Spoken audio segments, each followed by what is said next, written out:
AP కొత్త జిల్లాలు revenue డివిజన్ల ఏర్పాటుపై కసరత్తు వేగంగా జరుగుతుంది. ఇప్పటికే మంత్రివర్గ ఉపసంఘం త్వరలోనే తుది నివేదికను అందజేయనుంది. ఈ నేపథ్యంలో భద్రాచలం విలీన గ్రామాల అంశం మళ్లీ తెరపైకి వస్తుంది. 5 విలీన గ్రామాలను తిరిగి తెలంగాణలో కలపాలన్న డిమాండ్ స్థానికుల నుంచి గట్టిగా వినిపిస్తుంది.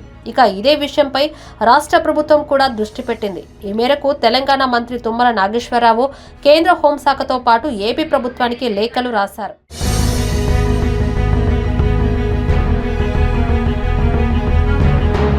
భద్రాచలం గ్రామాల అభివృద్ధితో పాటు 5 విలీన గ్రామ పంచాయతీలను తిరిగి భద్రాచలంలో కలపాలని మంత్రి తుమ్మల నాగేశ్వరరావు పేర్కొన్నారు. ఉష్ణగుండాల, పురుషోత్తపట్నం, కన్నాయిగూడెం, ఎటపాక, పిచ్చుకలపాడు గ్రామ పంచాయతీలను తెలంగాణలో కలపాల్సిన అవసరం ఉందని లేఖలో వివరించారు. ఇక 2014లో ఆంధ్రప్రదేశ్ పునర్విభజన సమయంలో ఈ గ్రామాల విలీనం జరిగింది. భద్రాచలం పట్టణం మాత్రం తెలంగాణలోనే ఉండగా ఎటపాక, కన్నాయిగూడెం, పిచ్చుకలపాడు, పురుషోత్తపట్నం, గుండాల గ్రామాలు ఏపీ భూభాగంలోకి వెళ్లాయి. ఈ 5 గ్రామాల ఆవాసాలు భౌగోళికంగా 2 వైపులా తెలంగాణ భూముల మధ్య ఉన్నాయి. ఇక మరోవైపు గోదావరి నది, రిజర్వ్ ఫారెస్ట్ ప్రాంతాలు ఉండటంతో పరిపాలన పరంగా కూడా చాలా ఇబ్బందులు వస్తున్నాయి. ఇరు ప్రభుత్వాలకు ఇబ్బందికరంగానే ఉందన్న వాదన కూడా చాలా రోజులుగా ఉంది.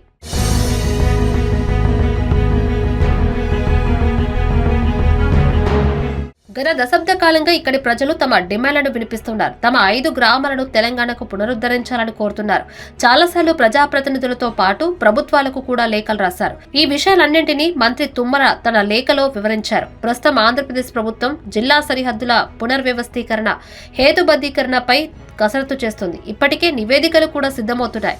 ఈ నేపథ్యంలోనే ప్రజా కేంద్రీకృత పాలన స్ఫూర్తితో 5 గ్రామ పంచాయతీలను తిరిగి తెలంగాణకు పునరుద్ధరించాలని మంత్రి తుమ్మల కోరారు. భద్రాచలంలోని ప్రఖ్యాత శ్రీ సీతారామచంద్ర స్వామి ఆలయం తెలంగాణలో ఉండగా ఆంధ్రప్రదేశ్లోని పురుషోత్తపట్నంలో అనేక అనుబంధ దేవాలయాల భూములు ఉన్నాయని మంత్రి తుమ్మల తెలిపారు. గిరిజన నివాసితుల విద్య, ఆరోగ్య సంరక్షణ మరియు జీవనోపాధి వంటి విషయాల్లో స్థానికులు అనేక ఇబ్బందులు ఎదుర్కొంటున్నారని పేర్కొన్నారు. ఇక పదే పదే అంతరాష్ట్ర తనిఖీలతో పాటు రవాణాలోనూ ఇబ్బందులు ఎదుర్కొంటున్నారని చెప్పారు.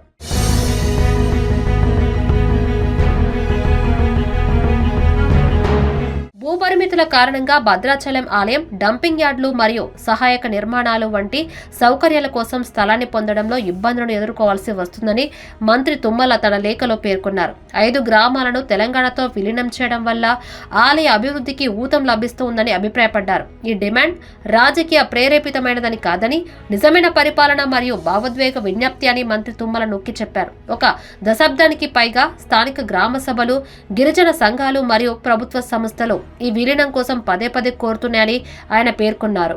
ఆంధ్రప్రదేశ్ పునర్వ్యవస్థీకరణ చట్టం 2014లోని నిబంధనల ప్రకారం ఈ 5 గ్రామ పంచాయతీలను ఆంధ్రప్రదేశ్ నుండి మినహాయించాలని మంత్రి తుమ్మల కేంద్రాన్ని కోరారు. వాటిని తెలంగాణకు పునరుద్ధరించే అంశాన్ని పరిశీలించాలన్నారు.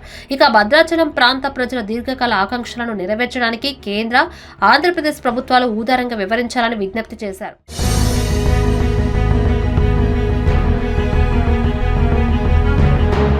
ఇక మరోవైపు త్వరలోని ఏపీ కొత్త జిల్లాలపై CCLA నివేదిక రూపొందిస్తుందని మంత్రివర్గ ఉపసంఘం తెలిపింది.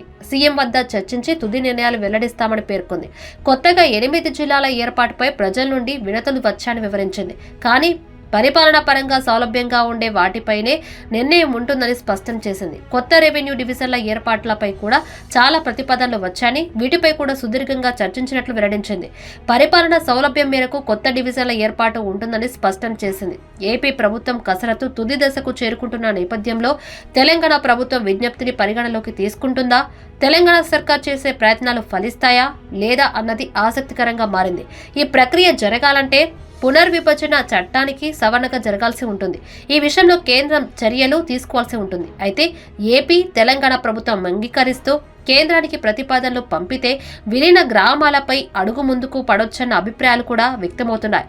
మొత్తంగా తెలంగాణ ప్రభుత్వ విజ్ఞప్తిపై కేంద్రంతో పాటు ఏపీ ప్రభుత్వం ఏ విధంగా స్పందిస్తాయనేది చూడాలి.